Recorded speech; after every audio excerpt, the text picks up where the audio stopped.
How is it going, everybody? Welcome to the furthest attempt that we have got in Renegade Platinum. I can stop calling it like Rebooted now, I can stop calling it whatever you want. This is now officially the furthest attempt that we have got. The second we step foot up this massive rocky hillside, the run killer is going to jump up for us. So yeah, pretty awesome. Anyway, next thing we do once we get up the hill is we find, well, basically loads of people just walk away from us. This pink-haired person walks away from us, tells us to stop whining, and then goes away before we can have a chance to respond. So then we go and speak to Barry, or Roy as he's called in this one, and then he goes as well. So feeling really good about ourselves right now. Anyway, this episode is called the part 1 of the Galactic stuff for a reason, because all we're going to do today is we're going to take on Team Galactic as soon as I realise which stupid side of the warehouse I'm meant to be.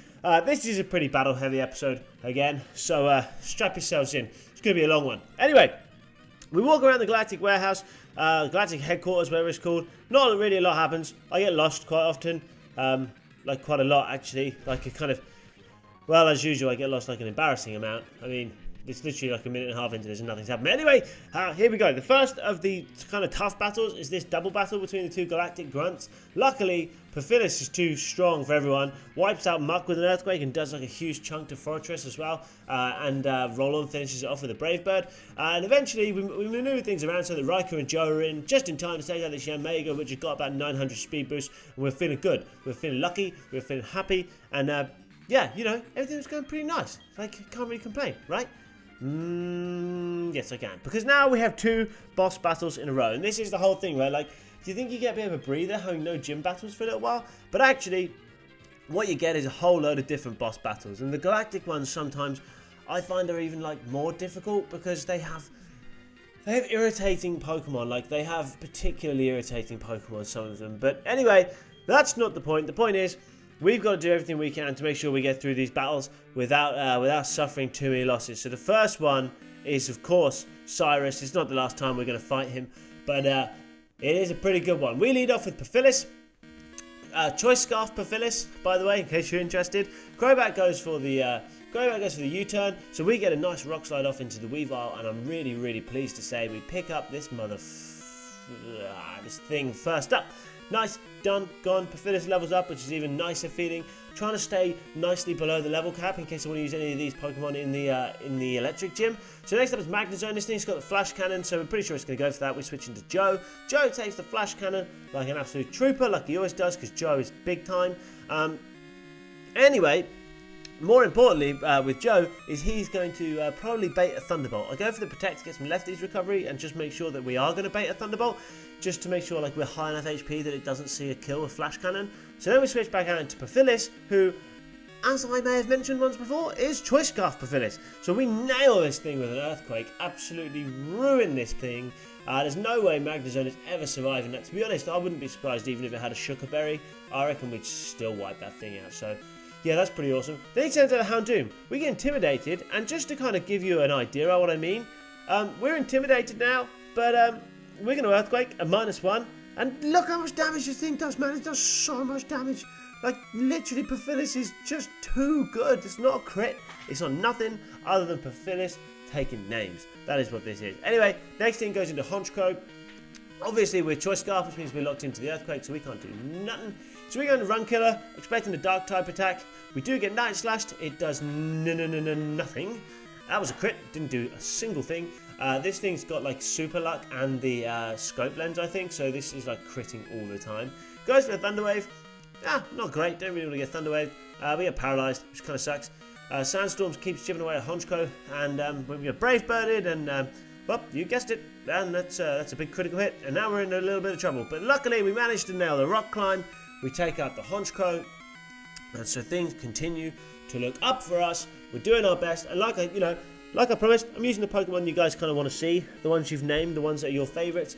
I'm not going to leave this in to get U-turned and probably crit and probably die and probably make me really upset. Going to Perfilis, you get U-turned, and yeah, that's no bother. I'm pretty sure this thing is choice banded. I can't remember exactly.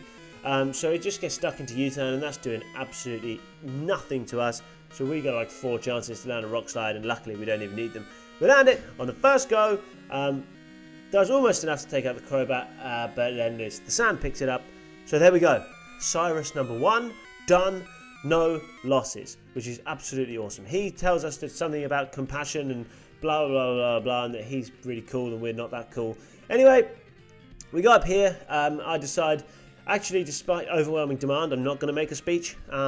Yeah, I decided not to do that. So yeah, I decided it'd be probably best if we just leave here. We're not really meant to be here anyway. So yeah, we bugger off. We walk past Uxie, Mesprit, and Azelf, whatever they're called. Uxie, Uxie, you know everyone calls it Uxie, but I always call it Uxie because it begins with a U, right? Like, what other words beginning with U do you pronounce with a U? Anyway, that's really not important. Next up was Commander Saturn, which is actually a harder fight, in my opinion, than Cyrus, even though like Cyrus is meant to be the big boss. But whatever. Run Killer leads off, gets a crunch, into the Bronzong, see you Bronzong, bye-bye. Had the black glasses on Run Killer this time, I think I did, or the expert belt, can't remember. One of them. Anyway, either way, does so much damage, can't survive. Next up is the Toxicroak. Now, here's a little thing about Toxicroak. It's a fighting type Pokemon. Did you know Tyranitar is not a fan of fighting type Pokemon? But you know who is a fan of fighting type Pokemon? Gengar. So we take the cross chop like an absolute champion.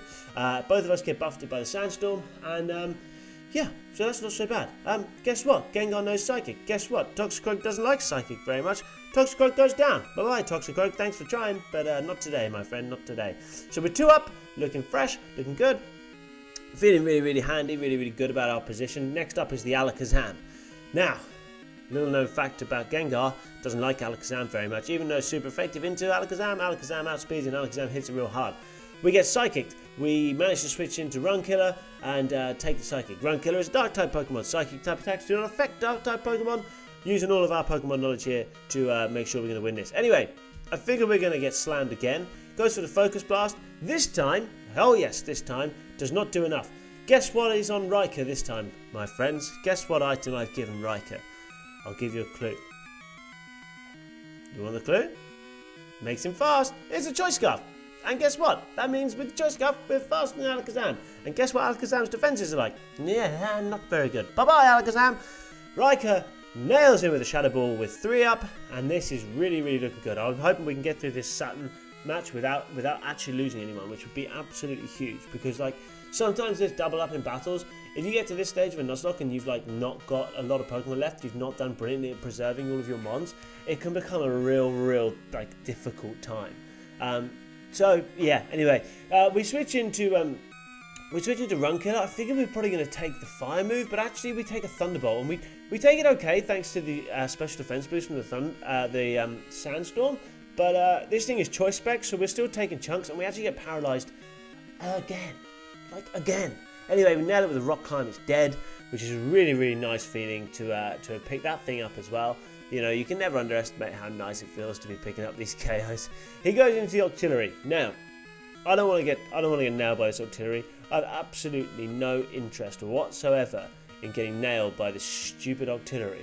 And so I decided I don't want to get nailed by the Octillery, and I decided to do a little switch around. It takes me a while to decide though, because I really don't know who's going to take this best. I go into Alakazam because my Alakazam has a bit of special defense investment.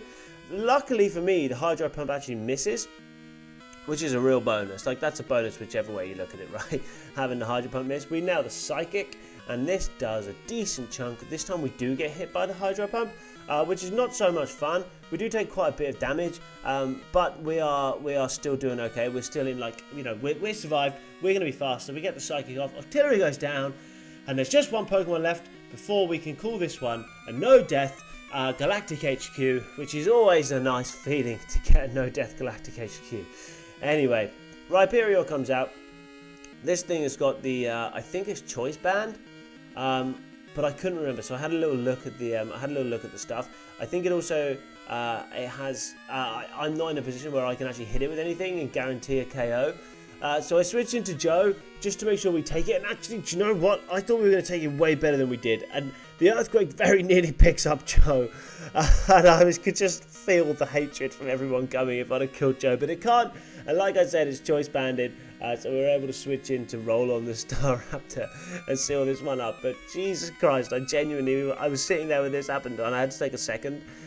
Have a little look at myself in the mirror and go, what would have happened if we had lost Joe here? The Discord would have absolutely torn me a new one. You'd have been so annoyed. And I'd have had to go in there and grovel and be like, oh, listen, I'm really sorry. Joe killed. I'm real sorry. I didn't mean to. And you guys would all been like, Riot. But anyway, whatever. We didn't get Joe killed. We're still rocking on only 4 deaths. We smashed through this part of the Galactic HQ, which means we are going to part 2 of the whole Galactic episode with no losses. No more losses. We're feeling fresh, we're feeling good, and we're rolling along, and the run keeps going.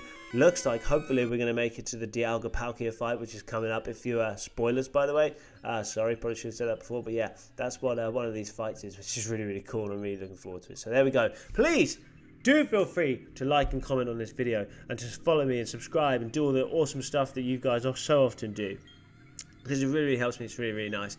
And yeah, I really, really appreciate it. So have an awesome day, and I'll catch up with you in the next episode pretty soon. Bye bye.